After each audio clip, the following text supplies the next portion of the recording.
అందరికీ నమస్తే. నేనైతే సరుపు ప్యాకెట్ ఉంటుంది కదండి, ఏరియల్ ప్యాకెట్ ఇది. దీన్నైతే నేను ఇప్పుడు కట్ చేశాను, పైన మొత్తం కట్ చేసా. ఎందుకంటే దీంట్లో మనం కూరగాయల చెట్లు కానీ, టమాటా చెట్లు కానీ, అలాగే ఇంకా బెండకాయ చెట్లు కానీ అవి అయితే నాటుకోవచ్చండి. చక్కగా మనకు మొలుస్తాయి, వస్తాయి కూడా. ఎందుకంటే గతంలో నేను చాలా టమాటా చెట్లు అయితే వీటిలోనే పెట్టాను, కవర్లో అయితే పెట్టాను. ఇప్పుడు ఏరియల్ ప్యాకెట్ అండి, చూడడానికి మనకు ఎట్లుంది, చాలా మందంగా ఉంది కాబట్టి మనం దీన్ని వాడుకోవచ్చు.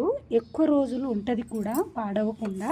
నేనైతే పైన ఉన్న దాన్ని అయితే కట్ చేసా. ఇప్పుడు కట్ చేసిన తర్వాత దీనిపైన కూడా కట్ చేశాను. ఇది మొత్తం కట్ చేసా. ఇప్పుడు దీంట్లో మట్టేసి నేను ఇందులో అయితే ఇప్పుడు టమాటా చెట్లు అయితే వేస్తాను. అవి నేను చూపిస్తాను. చూడండి ఫ్రెండ్స్, చూడండి ఇక్కడ 2 కవర్లు అయితే నేను ఎరువు అండ్ మట్టి 2 అయితే నింపేశాను. టమాటా నారు అయితే చూపిస్తాను. ఇది టమాటా నారు అండి, చాలా రోజులైంది. ఈ సైజ్ అయితే పెరిగిందండి మనకు నారు వచ్చేసి. ఎందుకంటే ఇవాళ రేపు వేద్దాం అనుకునేసరికి వీటిపైకి అయితే ఫ్లవర్స్ కూడా వచ్చేసినాయి.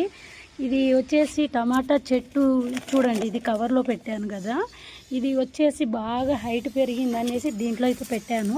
ఇక్కడ టమాటాలు చూడొచ్చు మీరు, ఇక్కడ టమాటాలు కూడా పండిపోయినాయండి.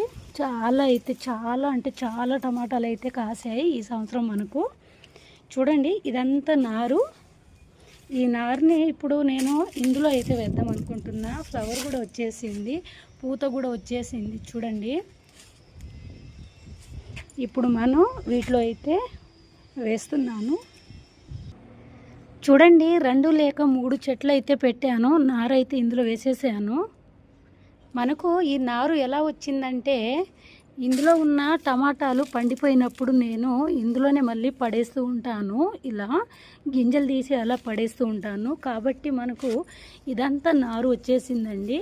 ఇవన్నీ నేను వేరే దాంట్లో పెట్టాలి. ఇంకా ఇదంతా నారు చూసారు కదా, టమాటా నారు ఇంకా చాలా ఉంది. ఇలాంటి కవర్లు ఇంకా తీసుకొచ్చి నేను ఇంకా ఆ ఉన్న మొత్తం నారైతే వేద్దాం అనుకుంటున్నాను. వీడియో ఎలా అనిపించిందో కామెంట్ రూపంలో చెప్పండి ఫ్రెండ్స్, ఓకేనా? అవి కూడా నింపేసాను నేను, వాటిలో కూడా వేరే పెట్టాలి.